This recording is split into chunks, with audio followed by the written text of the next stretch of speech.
আসসালামু আলাইকুম। চলে আসলাম আমাদের রান্নাঘরে। আমি আজকে কেক বানাবো। দেখেন, সেদ্ধ চাউল দিয়ে। এটা হয়েছে আমার সেদ্ধ চাউল শুকনা। তারপরে এখানে হয়েছে আমার 4টে ডিম নিছে। এখন আমি এই ডিমগুলো ভেঙে দেবো চাউলের ভিতর।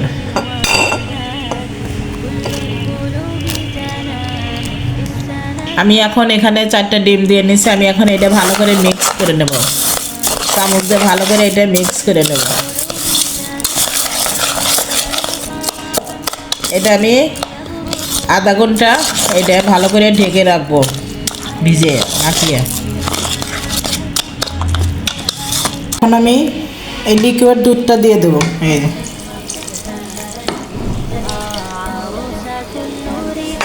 আমি লিকুইড দুধটা দিয়ে ভালো করে আমি আবার মিক্স করব চাউলের ডিম দিয়েছিলাম। এখন আমি লিকুইড দুধ দিয়ে এটা আবার আমি 30 মিনিট রেখে দেবো।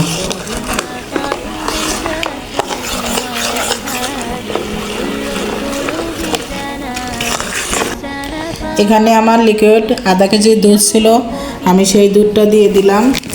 পুরোটাই দিতে হবে, 1 পোয়া চাউলের ভিতর পুরোটাই আপনি ডিম দিতে হবে। 4টে 1 পোয়া চাউল আর আধা কেজি লিকুইড দুধ, এগুলো দিয়ে আপনি 20-30 মিনিটের জন্যে আবার ঢেকে রাখবেন। এই যে আমি এখন সেই সেদ্ধ চাউলটা এখন আমি দিয়ে দিলাম। আমি এটা ব্লেন্ড করে নেব।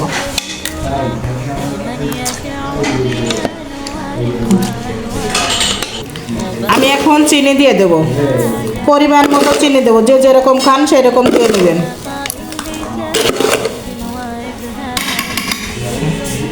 আমি এখন এটা ঢেকে দিয়ে ব্লেন্ড করে নেব।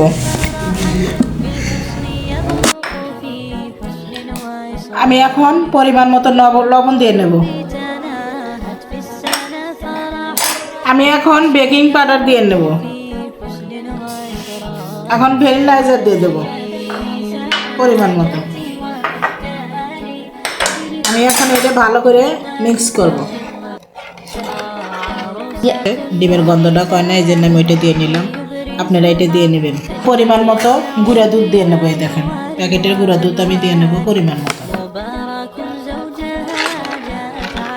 ভালো করে এটা মিক্স করতে হবে।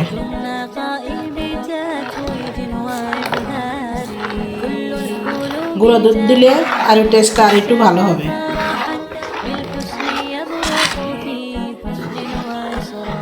এই দুধটা আমি দিয়ে দিছি। আমি এটা ঘন তো করবে আর মজাও লাগবে। দেখেন আস্তে আস্তে ঘনত্ব হয়ে আসছে। আমি এটা রাইস কুকারে দিয়ে দেব। এই দেখেন কত সুন্দর আমি এটা মিক্স করে নিছি। এই দেখেন কত সুন্দর ঘন হয়ে এসেছে। এখন আমি এটা রাইস কুকারে দিয়ে দেব। আস্তে আস্তে হইতে থাকবো।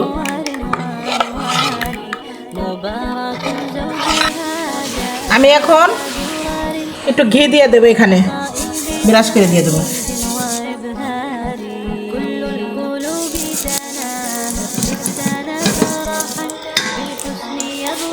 এর ব্যাটারটা দিয়ে দেবো।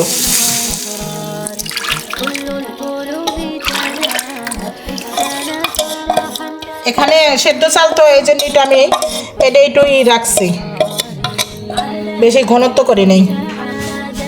আমি এখন এটা ঢেকে দেবো। এটা আমি এখন ঢেকে দিলাম। আমি কেকটা বানিয়েছি। এই যে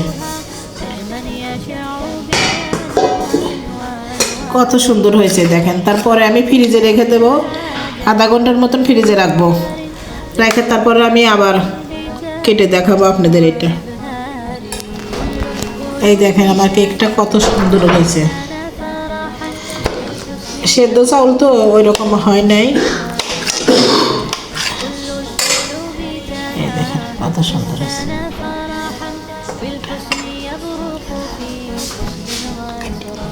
এই পাশটা আপনাদের দেখাই। দেখেন এদিকে কত সুন্দর হয়েছে। দেখেন এটা হচ্ছে পুডিংয়ের মতন। এটা সেদ্ধ চাউলের দিয়ে বানান তো পুডিংয়ের মতন হয়েছে। এই দেখেন আমি এটা কত সুন্দর করে পিস পিস করে কেটে নিলাম। এভাবে আপনারা বাসায় বানিয়ে খেয়ে দেখবেন। আপনারা আপুকে একটা লাইক শেয়ার সাবস্ক্রাইব করে দিবেন, কমেন্টে জানাবেন কেমন হয়েছে। আল্লাহ হাফেজ।